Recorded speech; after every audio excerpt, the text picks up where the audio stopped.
और चलिए साथ साथ बच्चों आप चैनल को सब्सक्राइब जरूर करें ताकि आपको नोटिफिकेशन मिलता रहे। बच्चों आइए आज चर्चा करते हैं किसके बारे में, लॉर्ड कॉर्नवालिस के बारे में चर्चा करते हैं बच्चों, लॉर्ड कॉर्नवालिस के बारे में,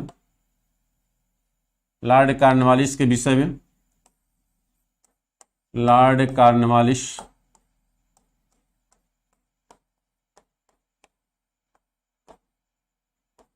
लॉर्ड कॉर्नवालिस के विषय में। इनका बच्चों कार्यकाल कब से कब तक रहा? 1793 से, देखिए सॉरी 1786 से 93 तक। ठीक है, ये बच्चों इनका ड्यूरेशन रहा। लेकिन हाँ ये ध्यान रखिएगा कि लॉर्ड कॉर्नवालिस 2 बार आया। एक बार बच्चों फिर ये आएगा कब? 1805 में। कब आएगा बच्चों? 1805 में। और आपके यही गाजीपुर में, गाजीपुर एक जिला है बच्चों उत्तर प्रदेश का, जहां पर इसकी बच्चों क्या होती है? डेथ हो जाती है। बच्चों एक बार सभी लोगों से गुजारिश है कि एक बार धमाकेदार बच्चों लाइक एंड शेयर कर दीजिए ताकि और भी लोग आ जाएं साथ में। ठीक है, लाइक एंड शेयर करिए बच्चों, वेरी गुड, बहुत अच्छा। चलिए तो आज मैं आपको बताना चाहता हूं बच्चों कि लॉर्ड कॉर्नवालिस हिंदुस्तान का वह गवर्नर जनरल था जिसने जो न्यू लॉर्ड क्लाइव और वॉरेन हेस्टिंग के समय रखी गई उस न्यू पर एक मजबूत आधार स्तंभ का निर्माण बच्चों लॉर्ड कॉर्नवालिस के समय ही किया गया। कहा जाता है किसी भी बिल्डिंग का जो पिलर है बच्चों वो डिसाइड करता है कि बिल्डिंग कितनी मजबूत होगी। हिंदुस्तान में आने वाले समय में अंग्रेजी सल्तनत कितने लंबे समय तक शासन करेगी यह डिपेंड करता था उसके आर्थिक मजबूती पर और हिंदुस्तान की राजनीतिक पकड़ पर बच्चों। और लॉर्ड कॉर्नवालिस ऐसा बादशाह था, ऐसा गवर्नर जनरल था बच्चों जिसने कंपनी को हिंदुस्तान में एक मजबूत क्या दिया? आर्थिक आधार दिया। इसने अपनी बुद्धि और अपने विवेक से बच्चों कंपनी को पूरी तरह हिंदुस्तान में क्या किया? जड़ जमाने का मौका दिया। और कंपनी का जो मेन पर्पस था, कंपनी का जो मेन उद्देश्य था लाभ कमाना, आर्थिक लाभ कमाना, उस लाभ से कंपनी को क्या किया? जोड़ा। ठीक, और इन सारी चीजों को बच्चों हम लॉर्ड कॉर्नवालिस की नीतियों के माध्यम से देखेंगे कि लॉर्ड कॉर्नवालिस ने रेवेन्यू सिस्टम में या व्यापार सिस्टम में क्या बदलाव किया, लॉर्ड कॉर्नवालिस ने न्यायिक सिस्टम में क्या चेंजेस किए, लॉर्ड कॉर्नवालिस ने ब्यूरोक्रेसी में क्या चेंजेस किया, क्यों इसे हम जो है प्रशासनिक व्यवस्था का जनक मानते हैं, क्यों हम इसे बच्चों पुलिस व्यवस्था का जनक मानते हैं।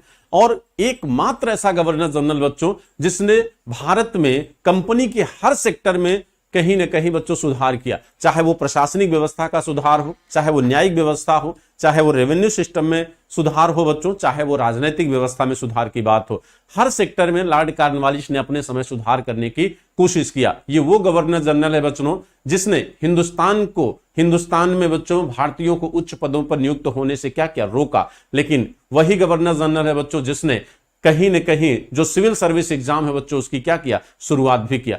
तो कहीं न कहीं एक दोहरा चरित्र लॉर्ड कॉर्नवालिस को आपको देखने को मिलेगा। तो हम क्रमबद्ध रूप से बच्चों इसको देखने की कोशिश करेंगे। आइए जरा देखते हैं इसकी पहले की क्या व्यवस्था थी बच्चों। इनके पहले कौन था? इनके पहले थे बच्चों कौन? Warren Hastings. और एकदम डिटेल से देखना है, कोई जल्दबाजी नहीं है। हम भी यही हैं, आप भी यही हैं बच्चों। ठीक है, हमारी आपकी मुलाकात और संगत बनी रहेगी। तो वॉरेन हेस्टिंग इनके पहले थे और मैंने आपको पढ़ाया था कि वॉरेन हेस्टिंग पर ब्रिटिश पार्लियामेंट ने अपना कंट्रोल करने के लिए एक एक्ट पारित किया था जिसे कहते हैं रेगुलेटिंग एक्ट। और उस रेगुलेटिंग एक्ट के द्वारा गवर्नर जनरल पर कंट्रोल करने के लिए उन्होंने 2 सिस्टम लाया था बच्चों। एक तो ये कि गवर्नर जनरल पर नियंत्रण करने के लिए कार्यकारिणी परिषद का निर्माण कर दिया था। कार्यकारिणी परिषद बनी थी और इस कार्यकारिणी परिषद में बहुमत द्वारा निर्णय लिया जाना था। दूसरा, कलकत्ता में सुप्रीम कोर्ट की स्थापना करके गवर्नर जनरल के न्यायिक निर्णय पर भी नियंत्रण करने की कोशिश की गई थी। ठीक है, दूसरी चीज ये कि यहां कार्यकारिणी परिषद बना दी गई थी और इस कार्यकारिणी परिषद में कुल सदस्यों की संख्या 5 थी, जहां पर डिसीजन बहुमत से होता था बच्चों। और ऐसी कंडीशन में कहीं न कहीं वॉरेन हेस्टिंग जो है कमजोर पड़ रहा था बच्चों। वॉरेन हेस्टिंग कमजोर पड़ रहा था।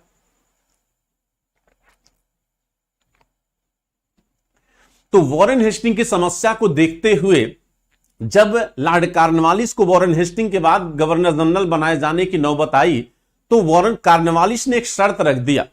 कॉर्नवालिस ने कहा भाई हम गवर्नर जनरल बनने के लिए तैयार तो हैं, लेकिन याद रखिए गवर्नर जनरल हम तभी बनेंगे जब हमें गवर्नर जनरल के साथ साथ प्रधान सेनापति का पद भी दिया जाएगा। यानी सेना के संदर्भ में, युद्ध के संदर्भ में, राजनीति के संदर्भ में निर्णय मेरा होगा और मैं किसी भी निर्णय पर वीटो करने के लिए क्या रहूंगा, स्वतंत्र रहूंगा। यानी अंतिम सर्वमान्य निर्णय किसका होगा, मेरा होगा। कॉर्नवालिस ने यह प्रपोजल पार्लियामेंट के समक्ष बच्चों क्या किया, रख दिया। जो निदेशक मंडल होता था, क्योंकि निदेशक मंडल ही गवर्नर जनरल का चुनाव करता था और निदेशक मंडल जो होते थे कंपनी के शेयरधारक होते थे, ठीक है। तो निदेशक मंडल के सामने जब इन्होंने ये प्रस्ताव रखा तो वहां पर समस्या उत्पन्न हो गई। भाई इन्होंने गवर्नर जनरल के साथ साथ प्रधान सेनापति का अधिकार भी इन्होंने मांगा। कहा भाई दोनों पावर हमारे हाथ में होनी चाहिए। तो कहा जाता है इस व्यवस्था को यानी कॉर्नवालिस को बात को मानते हुए वहां की सरकार ने क्या किया, एक एक्ट पारित किया, 1786 का एक्ट। कौन सा एक्ट बच्चों, 1786 का एक्ट। तो आइए देखते हैं, ठीक है। यहां तक क्लियर बच्चों, यहां तक क्लियर है?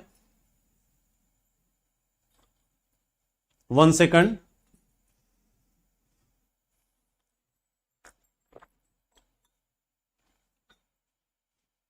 अब देखिए भाई कॉर्नवालिस ने कहा, भाई इसने कहा मुझे 2 पावर दे दो बच्चों आप। इसने कहा कि मुझे दोनों पावर चाहिए, गवर्नर जनरल का पद चाहिए, गवर्नर जनरल का पद चाहिए और साथ साथ प्रधान सेनापति का पद चाहिए।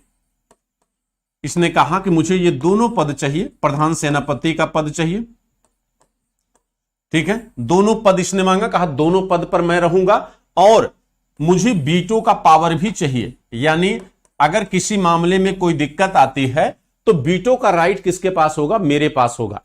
कहा जाता है कि चूंकि अब वॉरेन माने रेगुलेटिंग एक्ट के द्वारा यह प्रावधान हटा दिया गया था, फिर से पुनः 1786 का एक्ट लाया गया बच्चों।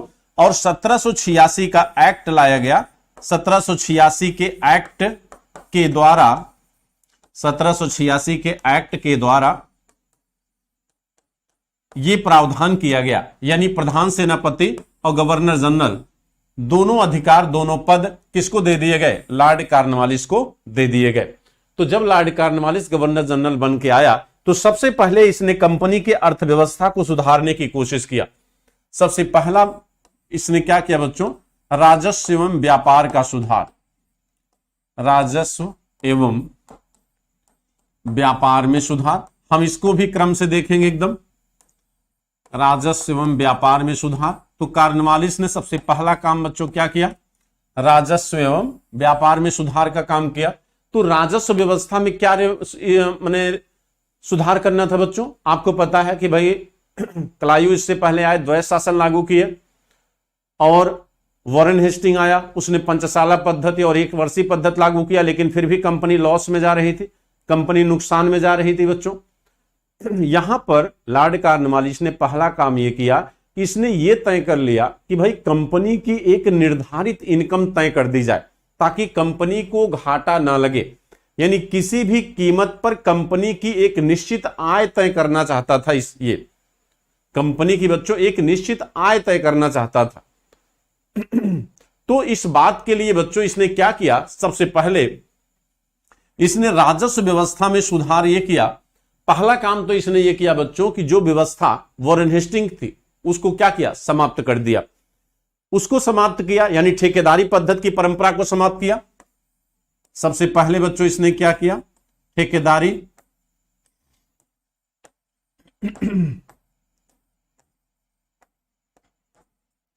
परंपरा को समाप्त किया, समाप्त किया या कह सकते हैं बदलाव कर दिया।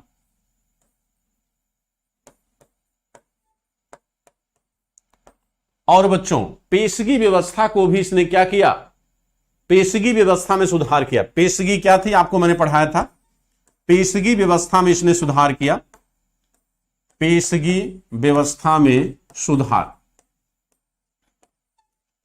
पेशगी व्यवस्था में क्या किया, सुधार किया। अब देखिए पेशगी व्यवस्था में सुधार क्या किया, भाई पहले क्या होता था बच्चों कि जो कंपनी के जो एजेंट होते थे, और एजेंट कौन होता था, भारतीय होता था।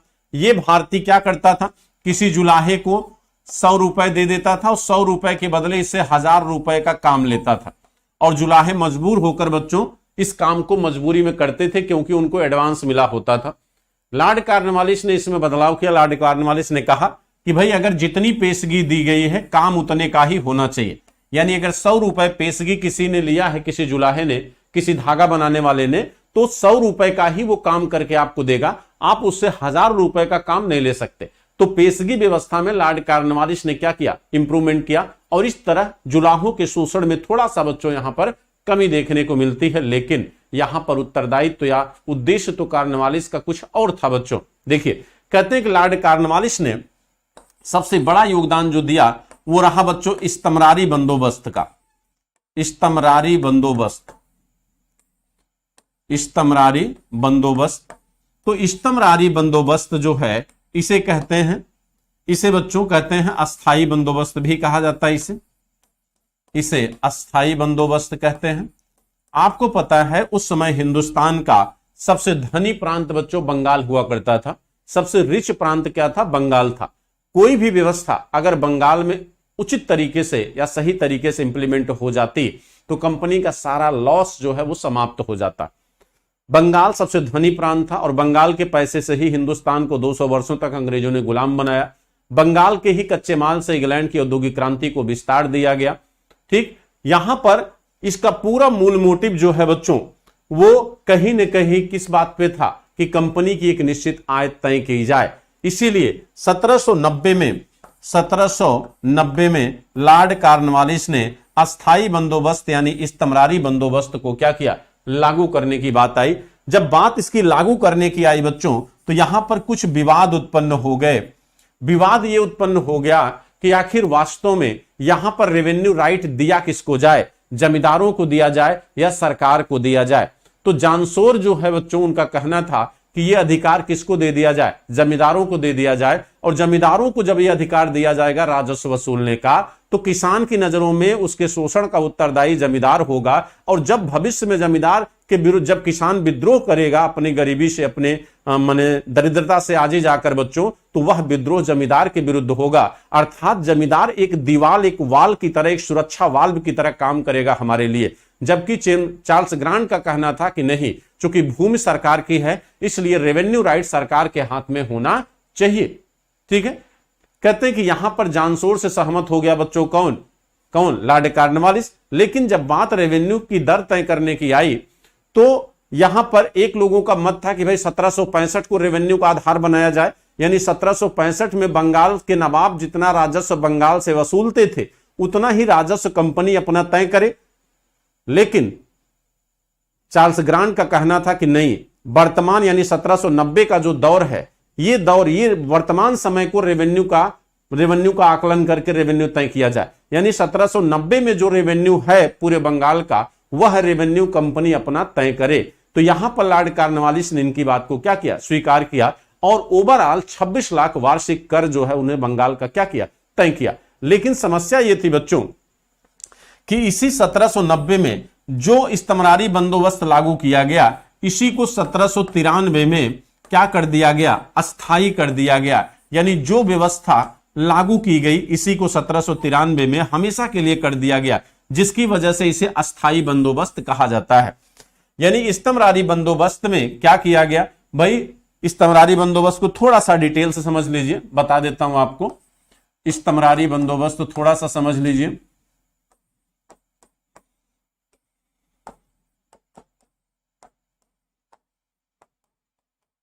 इस्तमरारी बंदोबस्त ये कहां पर लागू थी बच्चों, लागू कहां पर थी, तो लागू थी ये कहां पर, बंगाल, बिहार, उड़ीसा, वाराणसी, उत्तरी कर्नाटक, इन क्षेत्रों में क्या थी, लागू थी। और कहते हैं इसमें जो दर थी बच्चों कितनी थी, वो राजस्व की दर कितनी थी, 10/11। सरकार का हिस्सा 10/11, जमींदार का हिस्सा, जमींदार जो है कमीशन लेगा कितना, 1/11। यहां पर बच्चों जमींदार को क्या माना गया, भूमि का उत्तरदायित्व तो दिया गया कि जमींदार रेवेन्यू वसूल कर हमें देगा, यानी सारा दारोमदार किसको दे दिया गया, जमींदार को दे दिया गया। और यह व्यवस्था यानी भारत में जितने भूभाग पर कंपनी का कब्जा था, भारत में जितने भूभाग पर कंपनी का कब्जा था उसके टोटल के 19% भूभाग पर बच्चों ये व्यवस्था लागू थी। बाकी 30% पर माहलवाड़ी थी और 51% पर रैयतवाड़ी थी। ठीक है, तो 19% भूभाग पर बच्चों ये क्या था, लागू था आपकी अस्थायी बंदोबस्त। कहते हैं कि यह व्यवस्था यहां पर जमींदार को कहा गया कि भाई 1/11 तुम्हारा कमीशन होगा, 10/11 मेरा हिस्सा होगा।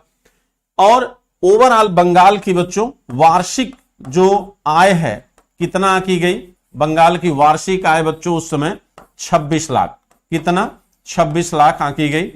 और ये दायित्व बच्चों जमींदारों को सौंप दिया गया। लॉर्ड कॉर्नवालिस ने कहा कि भाई एक नियत समय मैं दे रहा हूं, एक टाइम पीरियड दे रहा हूं, उस टाइम पीरियड पर यह रेवेन्यू मुझे मिलना चाहिए। अच्छा, दूसरी चीज कॉर्नवालिस ने जब इसे इंप्लीमेंट किया था तो उसका एक पर्पज यह भी था कि इससे किसानों का भी विकास होगा। जैसे इंग्लैंड में जब वहां पर बच्चों आर्थिक प्रगति या जब वहां पर भौतिकतावादी संस्कृति का प्रसार हुआ, एग्रीकल्चर सेक्टर में जब सुधार हुआ तो वहां का किसान बड़ी तेजी से बच्चों क्या बना, धनवान बना, क्योंकि वहां के एग्रीकल्चर सेक्टर के विकास को किसान ने भुनाया, यानी वहां पर किसानों को लाभ हुआ। वही किसान बाद में आगे चलकर वहां पर व्यापारी और पूंजीपति बने। कॉर्नवालिस का मकसद यहां भी ये था बच्चों, कॉर्नवालिस का ये मकसद था कि भाई हम अपनी एक फिक्स्ड आय तय कर रहे हैं। जैसे मान लीजिए कि भाई 1790 में कॉर्नवालिस ने अपनी एक फिक्स्ड आय 26 लाख तय किया। अब भाई सीधी सी बात है, 10 साल बाद 20 साल बाद ये 26 लाख बढ़ के कहीं ना कहीं 30 लाख हो जाएगा। ये 26 लाख बढ़ के कितना हो जाएगा, 30 लाख। भाई बंगाल की इनकम तो बढ़ेगी ना, समय के साथ क्या होता है, इनकम बढ़ती है। भाई आज के 20 साल पहले जाइए, जिस खेत में 5 कुंतल गेहूं प्रोडक्ट होता था, आज वहां 20 कुंतल प्रोडक्ट हो रहा है, तो उत्पादन तो बढ़ा ना, इनकम बढ़ा, वैल्यू ऑफ बच्चों वैल्यू ऑफ मनी घटती है लेकिन लिक्विडिटी ऑफ मनी बढ़ती है, पैसे की मात्रा क्या होती है, इंक्रीज होती है। तो भाई गवर्नर जनरल यानी कंपनी को तो एक निश्चित राशि मिलनी थी ना, कंपनी को तो ऐसा नहीं था कि समय के साथ उसको अतिरिक्त मिलता। तो यहां उम्मीद कॉर्नवालिस ने किया था कि इससे किसानों का सुधार होगा, लेकिन जमींदारों ने बच्चों क्या किया, किसानों का इतना अधिक शोषण किया कि ये लाभ का हिस्सा किसके पास गया, जमींदारों के पास गया।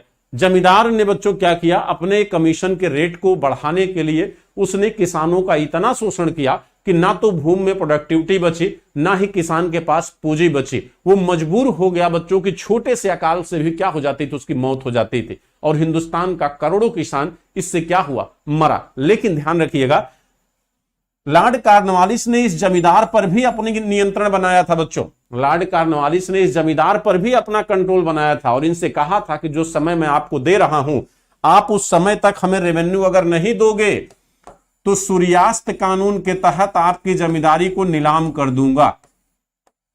सूर्यास्त कानून के तहत इनकी जमींदारी नीलाम हो जाती थी। सूर्य अस्त होने तक अगर इन्होंने नहीं जमा किया तो इनकी जमींदारी का मालिकाना हक नीलाम होता था। और ऐसा अक्सर होता था, क्यों? क्योंकि जो बड़े किसान होते थे वो बच्चों हमेशा जमींदारों को रेवेन्यू समय से नहीं देते थे। वो जानकर जमींदार को शर्तों से नीचे गिराते थे ताकि उसकी जमींदारी नीलाम हो, क्योंकि वह अपने आप को जमींदार से कम नहीं समझता था। ठीक है, और जब जमींदारी इनकी नीलाम होती थी बच्चों, तो जमींदारी अगल बगल का व्यक्ति इनकी जमींदारी को नहीं खरीदता था, क्योंकि तब मान सम्मान वाली बात थी। ठीक है, किसी को समस्या में दूसरा लाभ नहीं उठाता था आज की तरह कि आपके घर में ही कोई परेशान है तो बगल वाला तुरंत लाभ उठा लेगा। पहले ऐसा नहीं था।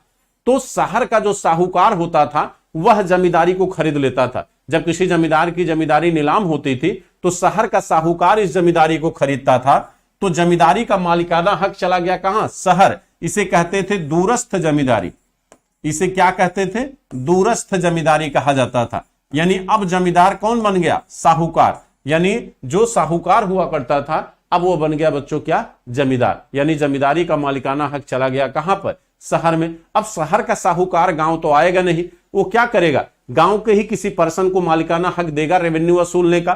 तो एक नया वर्ग पैदा होगा जिसे कहते हैं लंबरदार, जिसे कहते हैं लंबरदार। अब किसी भी व्यवस्था में जितने ज्यादा चरण होते जाते हैं उतना शोषण बढ़ेगा। ये सब कहां से लाभ कमाएंगे? किसान से। तो किसानों का शोषण बच्चों आने वाले समय में लगातार इंक्रीज होता रहा, जिसकी वजह से किसानों का क्या हुआ? किसानों के बच्चों क्या हुई? मौत हुई। ठीक है बच्चों, लाइक एंड शेयर करते रहिए, धमाकेदार बच्चों लाइक एंड शेयर करते रहिए। वेरी गुड, आज कम से कम 100 पहुंच जाना चाहिए। Very good. Reshma Tonde ji, civil Bunty, Harsh Mishra. बच्चों मुझे उम्मीद थी कि आप लोग जरूर पहुंचेंगे। ठीक है, हालांकि काफी दिनों बाद, मुझे 1 हफ्ता हो गया क्लास स्टार्ट किए। तो ये व्यवस्था थी बच्चों, मुझे उम्मीद है आप समझ गए होंगे। यानी इसको इस्तेमरारी बंदोबस्त आप समझे कि नहीं बच्चों? एक बार आप लोग बता दीजिए, इस्तेमरारी बंदोबस्त समझ गए?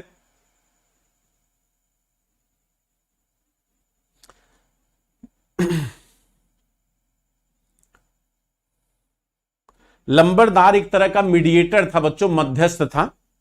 ठीक है, साहूकार को धन वसूल कर ये देता था। चलिए आगे बढ़ते हैं। अब आइए, लॉर्ड कॉर्नवालिस ने बच्चों न्यायिक व्यवस्था में क्या सुधार किया? अच्छा हाँ, एक चीज और ध्यान दीजिएगा बच्चों, कहते हैं राजस्व व्यवस्था में कॉर्नवालिस ने क्या किया था? कलेक्टर का पद बनाया था। कलेक्टर आज भी आप देखते हैं बच्चों, जो बड़े बड़े आपके जिले हैं, यानी जिनको मंडल कहते हैं, वो जिले जो मंडल हैं, उन हम वहां पर देखेंगे डीएम के साथ कलेक्टर भी होता है। तो कलेक्टर का पद जो है, हालांकि वॉरेन हेस्टिंग के समय भी था, लेकिन वॉरेन हेस्टिंग के समय कलेक्टर का पद उतना महत्वपूर्ण नहीं था जितना कॉर्नवालिस के समय था।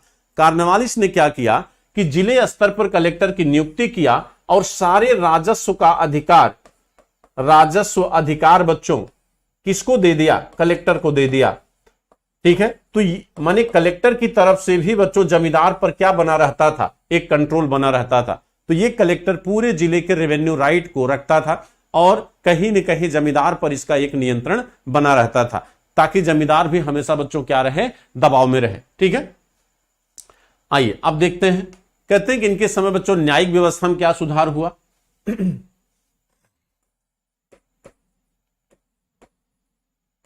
न्यायिक व्यवस्था में सुधार।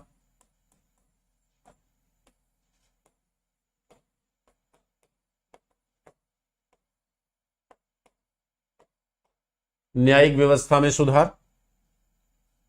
न्यायिक व्यवस्था में सुधार बच्चों, अब देखिए,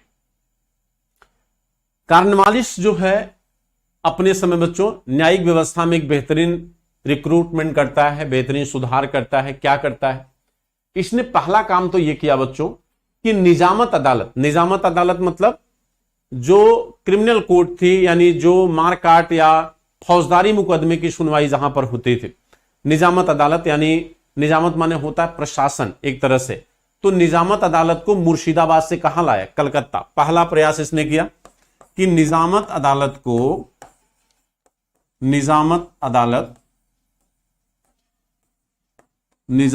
अदालत को मुर्शिदाबाद से कहां लाया? कलकत्ता। मुर्शिदाबाद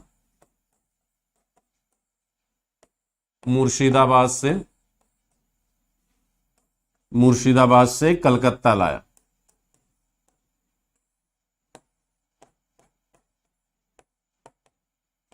मुर्शिदाबाद से कलकत्ता लाया, पहला सुधार इसने किया।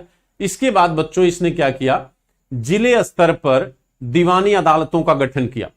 दीवानी अदालत मतलब बच्चों समझ रहे हैं, जो रेवेन्यू राइट संबंधी मामलों की सुनवाई करती हैं, आप उसे रेवेन्यू कोर्ट कह सकते हैं।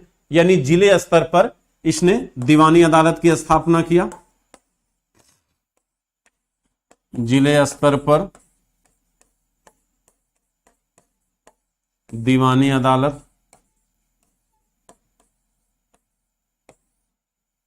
जिसे आप रेवेन्यू कोर्ट कह सकते हैं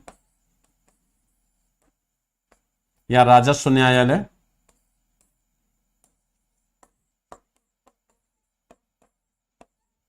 दीवानी अदालत की क्या किया? स्थापना किया।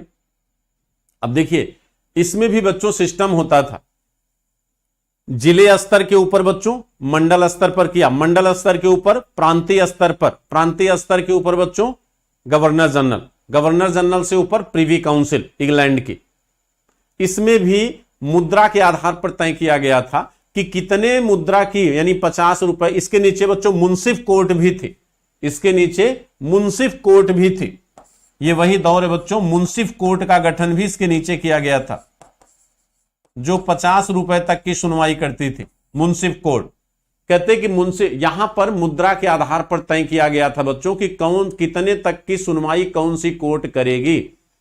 मुंसिफ कोर्ट कितने तक की सुनवाई करेगी, जो जिला दीवानी अदालत है, रेवेन्यू कोर्ट, जिले लेवल की डिस्ट्रिक्ट रेवेन्यू कोर्ट, वो कितने मामले तक की सुनवाई करेगी, और प्रांतीय स्तर पर जो निजामत अदालत या दीवानी अदालत है वो कितने तक करेगी, और प्रीवी काउंसिल 5000 से अधिक के अगर मुकदमे की सुनवाई होती थी उस समय, तो उसकी सुनवाई प्रीवी काउंसिल में होती थी इंग्लैंड में बच्चों। उसकी सुनवाई कहां होती थी? प्रीवी काउंसिल इंग्लैंड में।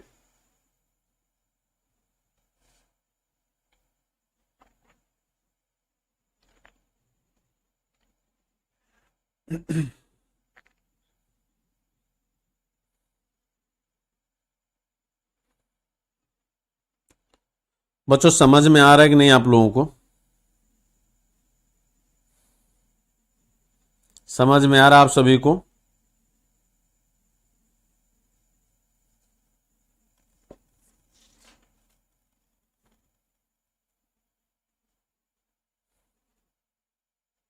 ठीक है, चलिए अब देखिए बच्चों, इसने 4 भ्रमणशील अदालतें भी बनाई थी। इसने 4 भ्रमणशील अदालतें बनाई थी।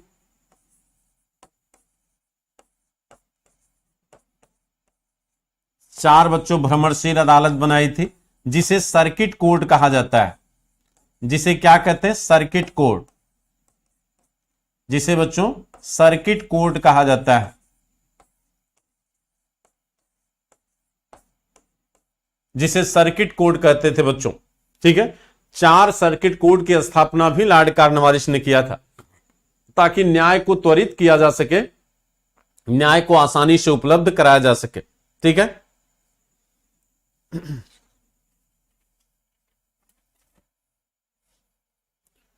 इसको नोट कर लीजिए आप लोग फटाफट सभी लोग। और ये 4 सर्किट कोर्ट बच्चों कहां कहां थी? एक तो आपके मुर्शिदाबाद, मुर्शिदाबाद,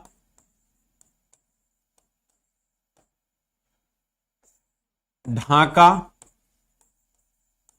ढाका, पटना और कोलकाता।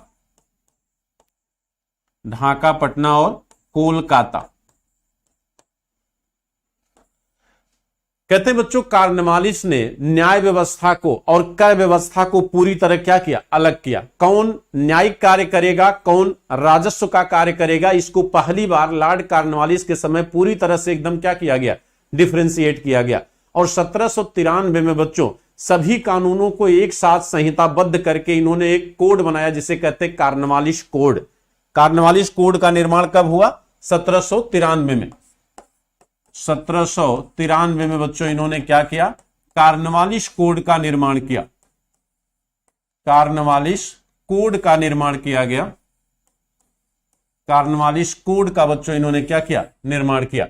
यह पूछा जाता है कि कॉर्नवालिस कोड का निर्माण कब किया गया था इनके द्वारा, तो बच्चों कब किया गया? 1793 में किया गया।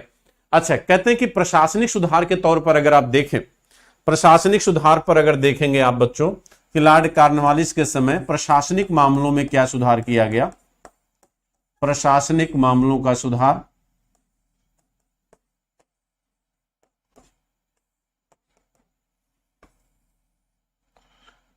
पहला काम तो बच्चों इसने ये किया प्रशासनिक सुधार के मामलों में कि जमींदारों को भी बड़े स्तर पर बच्चों प्रशासनिक कार्य सौंपे गए थे। कंपनी के शासन के दौरान जमींदारों को भी प्रशासनिक अधिकार दिए गए थे। लेकिन लॉर्ड कॉर्नवालिस, अब वो भी पुलिस अधिकार थे, जमींदारों के पास बच्चों पुलिसिय अधिकार हुआ करते थे। कहते हैं कि पहली बार लॉर्ड कॉर्नवालिस जब आया तो इसने जमींदारों से पुलिस कार्य क्या किया? छीन लिया। और पुलिस कार्य छीनने के बाद प्रति 32 किलोमीटर 32 किलोमीटर पर बच्चों इसने क्या किया? थाने का निर्माण किया। 32 किलोमीटर पर इसने क्या किया? जमींदारों से पुलिस कार्य क्या किया? छीना। जमींदारों से पुलिसिया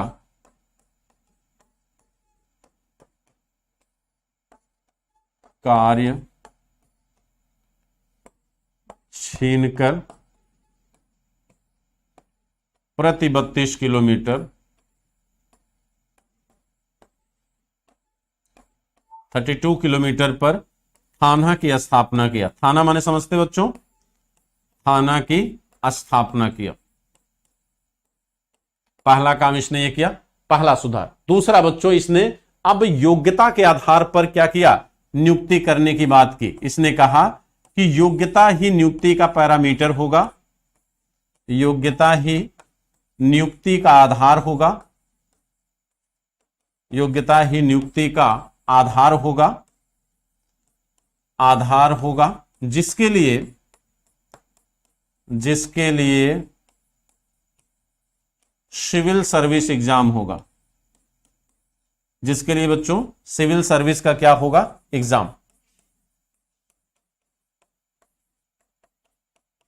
हालांकि ये शुरू तो हुआ बच्चों काफी बाद में, ठीक है, काफी बाद में शुरू हो पाया, ठीक, 1853 के चार्टर एक्ट द्वारा, ठीक है, लेकिन उसकी आधारशिला बच्चों लॉर्ड कॉर्नवालिस के समय रख दी गई थी। और इसीलिए यहां पर बच्चों कहा जाता है कि लॉर्ड कॉर्नवालिस ही पहला गवर्नर जनरल था जिसने प्रशासनिक क्षेत्र में पुलिस सेवा की शुरुआत किया। कॉर्नवालिस ने बच्चों क्या किया, पुलिस सेवा की शुरुआत। कॉर्नवालिस ने पुलिस सेवा की शुरुआत की।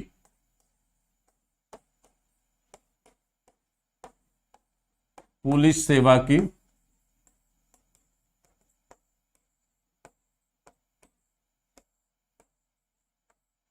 पुलिस सेवा की बच्चों इसने क्या किया, शुरुआत किया, ठीक है।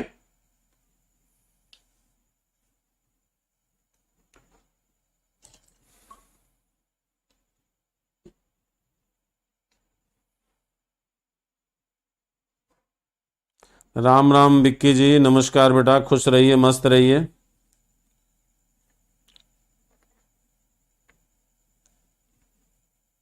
दीप शिखा जी, भाई राज जी थाना नहीं जानते बेटा, भाई आज के समय में थाना नहीं पता आपको।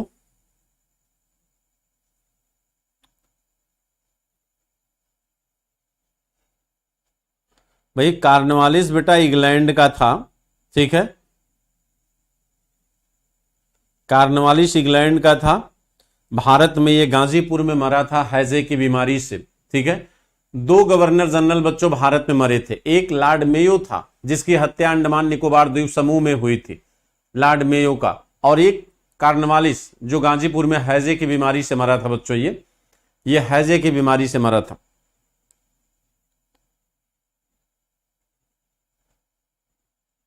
हाँ हो जाएगा, बेशक हो जाएगा, ईपीएफओ हो जाएगा बेटा। ईपीएफओ भी आपका सिविल माने यूपीएससी कमीशन ही उसका भी एग्जाम लेता है, उसका भी एकदम सेम पैटर्न है, ठीक है, ईपीएफओ का भी, ठीक। चलिए आगे बढ़ते हैं। अब देखिए कहते हैं लॉर्ड कॉर्नवालिस के समय बच्चों, अच्छा आपको याद होगा दास व्यवस्था भी इन्हीं के समय प्रतिबंधित की गई थी बच्चों बंगाल क्षेत्र में। दास व्यवस्था 1789 में इन्होंने प्रतिबंधित किया था बंगाल में। 1789 में दास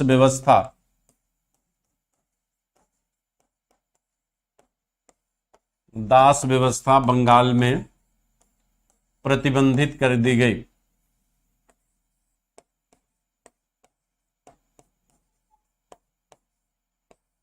प्रतिबंधित कर दी गई। तो दास व्यवस्था बच्चों प्रतिबंधित कर दी गई थी इनके समय 1789 में। अब देखिए कहते हैं इनके समय बच्चों एक युद्ध भी हुआ था, आपको याद होगा। तो तृतीय आंग्ल मैसूर युद्ध बच्चों किसके समय लड़ा गया, लॉर्ड कॉर्नवालिस के समय लड़ा गया। तृतीय आंग्ल मैसूर युद्ध, तृतीय आंग्ल मैसूर युद्ध, तृतीय आंग्ल मैसूर युद्ध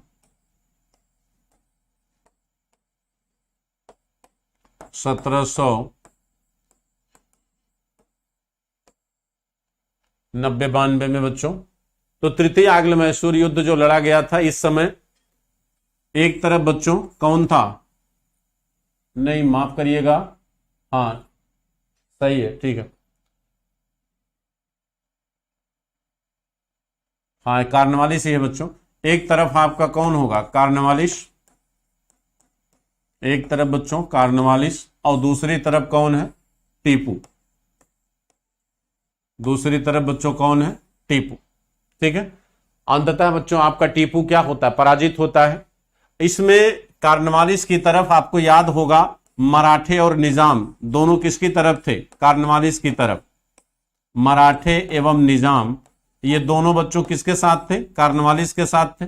और जब टीपू पराजित हुआ बच्चों, श्रीरंगपट्टनम की संधि हुई 1792 में। 1792 में बच्चों श्रीरंगपट्टनम की संधि होती है, श्रीरंगपट्टनम की संधि हुई। और इस संधि के द्वारा बच्चों टीपू का आधा राज्य जो है लॉर्ड कॉर्नवालिस ने ले लिया था। ठीक है, कहते हैं इस युद्ध के बाद लॉर्ड कॉर्नवालिस ने एक स्टेटमेंट दिया था बच्चों। उसने कहा था कि हमने अपने मित्रों को बिना मजबूत किए अपने शत्रु को क्या कर दिया, कमजोर कर दिया।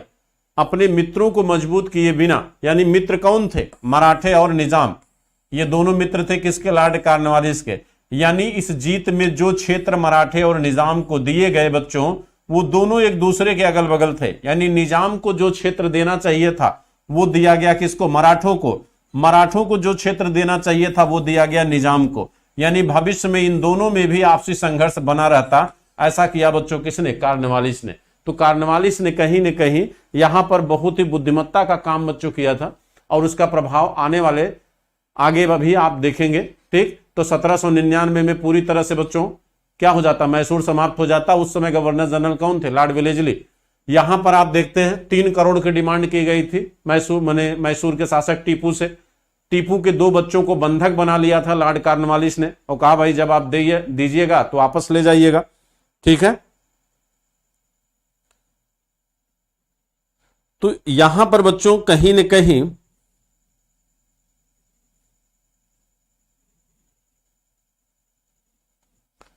अतिम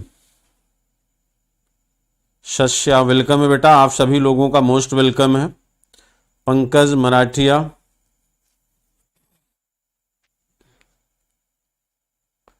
तेजा जी, अन्नू मौर्या जी, वेलकम है आपका भी।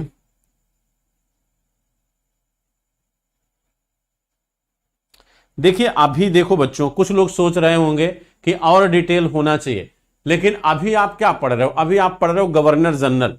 तो गवर्नर जनरल भाई पूरे मॉडर्न हिस्ट्री तो गवर्नर जनरल के अकॉर्डिंग ही है। अब गवर्नर जनरल को पढ़ोगे तो यहां पे थोड़ा सा आपको कम से कम 60 रखना होगा, क्योंकि अभी मॉडर्न हिस्ट्री आप अलग से पढ़ोगे।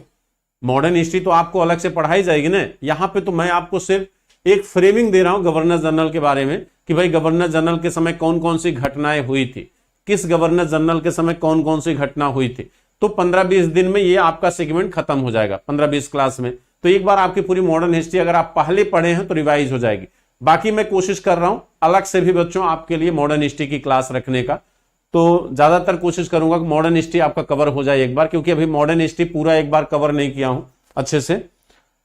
ठीक है, आइए देखते हैं। अब देखिए, हाँ, तो लॉर्ड कॉर्नवालिस की बच्चों इनकी मृत्यु कहां होती है, गाजीपुर में। 1805 में बच्चों लॉर्ड कॉर्नवालिस वापस आता है और गाजीपुर में इनकी क्या हो जाती है, मृत्यु हो जाती है। गाजीपुर आपका कहां है, गाजीपुर आपका यूपी में है।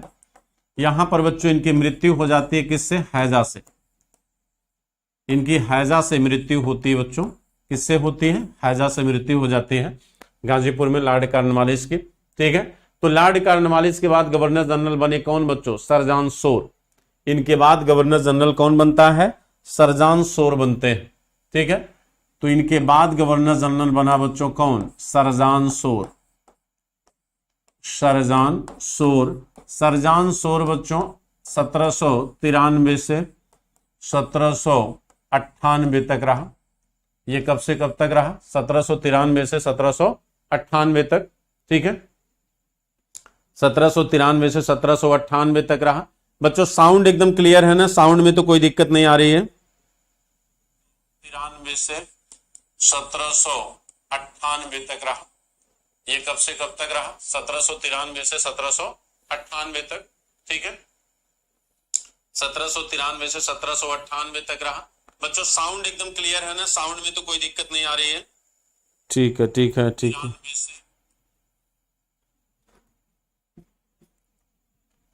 चलिए आइए देखिए अब। तो कहते हैं बच्चों ये अपनी अहस्तक्षेप नीति के कारण जाना जाता है। इसकी एक नीति है बच्चों अहस्तक्षेप की नीति। सरजान शोर को हम किस लिए जानते हैं? अहस्तक्षेप की नीति के लिए। सरजान शोर को अहस्तक्षेप की नीति के लिए जानते हैं। किस नीति के लिए जानते हैं बच्चों? अहस्तक्षेप की नीति के लिए जानते हैं। अब देखिए अहस्तक्षेप की नीति का क्या मतलब बच्चों?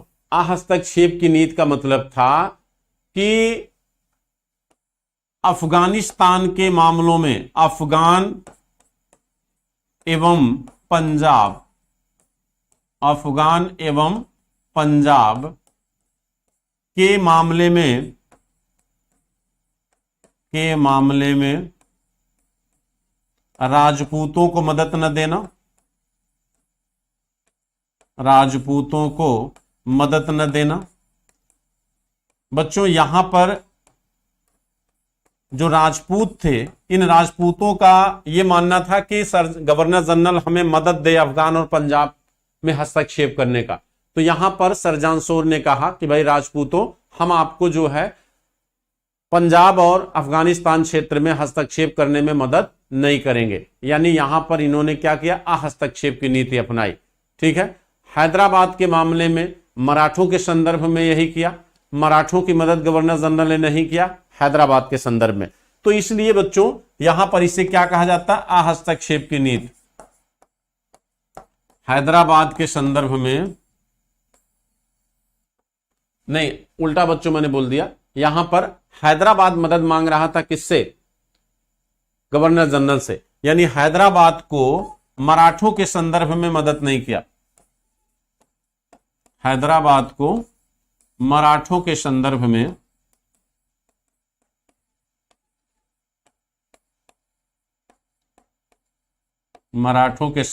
मदद नहीं किया। मराठों के संदर्भ में मदद नहीं किया। ठीक है। तो ये ध्यान रखिए। तो इसलिए बच्चों इनको हस्तक्षेप की नीति के माना जाता है। इन्हीं के समय बच्चों, इन्हीं के समय कहा जाता है कि जमान शाह का आक्रमण हुआ था।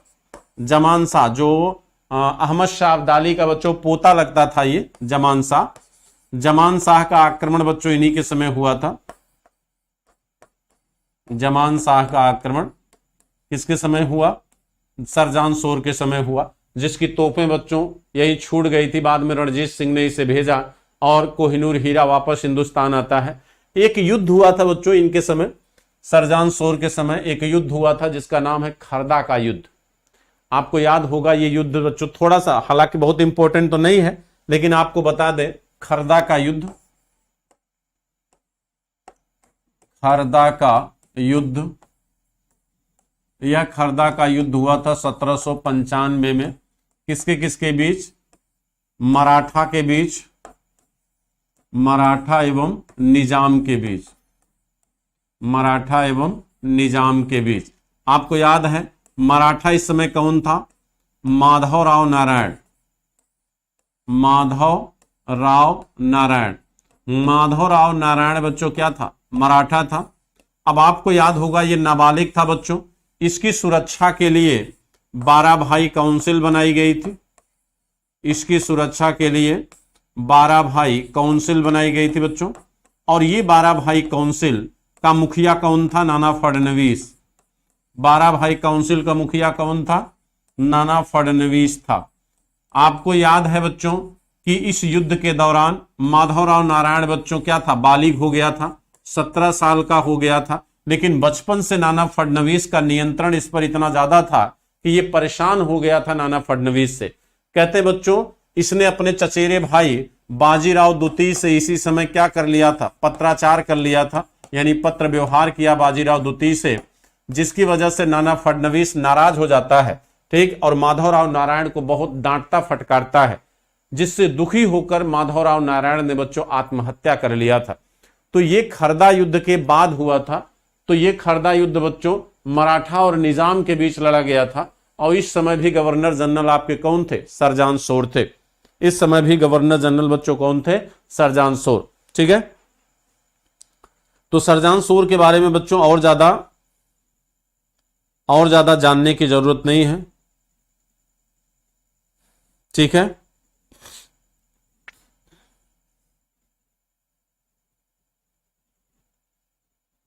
चलें आगे बच्चों।